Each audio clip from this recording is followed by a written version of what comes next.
Η μέρα ξημέρωσε στην πολυρυθμία των ήχων. Σβήνει βιαστικά τη θαλπορή του κρεβατιού. Η ένταση αυξάνεται λεπτό το λεπτό. Πρέπει, άργησε, μην έχει κίνηση. Στεγνωμένες φάτσες οδηγούν με βία.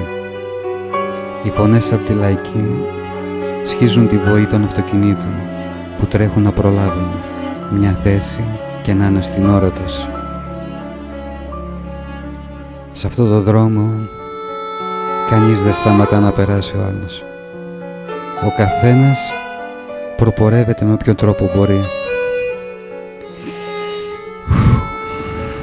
Κι εγώ τρίβω τα μάτια μου για να ξυπνήσω πριν βγω στο δρόμο, σαν ναυαγός μιας άλλης εποχής, ενός αντάτζιζου ρυθμού,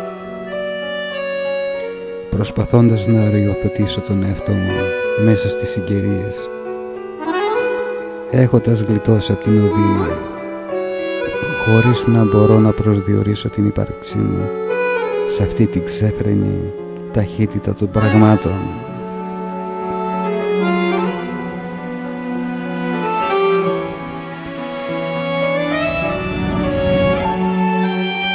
Αγναντεύοντας τη θάλασσα και γράφοντας ημερολόγια, τσεκάροντας μια ωραία φράση, ένα όμορφο πρόσωπο, ένα γλάρο που στροβιλίζεται ανέμελα,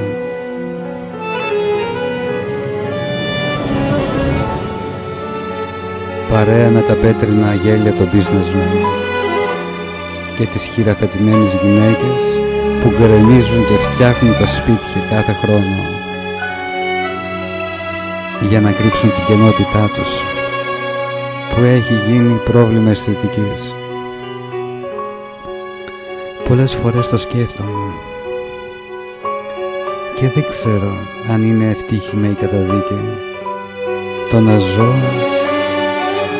και να αποδέχομαι ότι είμαι ένας συνηθισμένος ανθρωπάκος και να μπορώ να ζω αυτές τις ανέμιλες στιγμούλες της ύπαρξής μου χωρίς άλοθη, χαμένος στην ανομιμία, στο να είσαι ζωντανός και να έχεις αισθήματα, να απλώνεις τις ρίζες στην κάθε στιγμή χωρίς χθες και αύριο. Θέτοντας το ερώτημα, είναι στραβός ο γυαλός ή στραβά αρμενίζουμε? Ακόμα δεν έχω δώσει ικανοποιητική απάντηση. Μα στα βλέμματα της απόγνωσης των ανθρώπων ξέρω πως κάτι δεν πάει καλά. Χάσαμε τον άνθρωπο. Στοπ. Πάλι από την αρχή. Χάσαμε την ουσία της ύπαρξης στις ανέσες και στη κλειδί.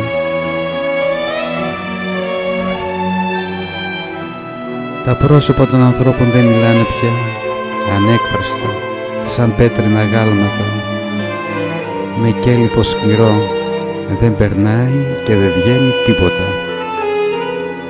Έχοντας εξισώσει τις σχέσεις σε εμπορικές συναλλαγές, ένας κόσμος σάπιος και ρηχός που δεν αντέχει την παρουσία του και ετοιμάζεται να καταρρεύσει, τρίζοντας βαριά από τα θεμέλια.